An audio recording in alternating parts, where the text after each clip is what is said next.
मुनीर न्याजी की एक गज़ल पेश खिदमत है। घुप अंधेरे में छुपे सूने बनों की ओर से, गीत बरखा के सुनो रंगों में डूबे मोर से। शाम होते ही दिलों की बेकली भरने लगी, डर रही हैं गोरियां चलती हवा के जोर से।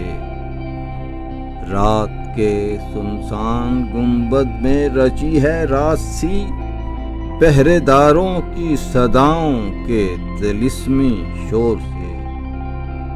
लाख पलकों को झुकाओ, लाख घूंघट में छुपो, सामना होकर रहेगा दिल के मोहन चोर से। भाग कर जाएं कहाँ इस देश से अब ऐ मुनीर, दिल बंधा है प्रेम की सुंदर सजीली डोर से।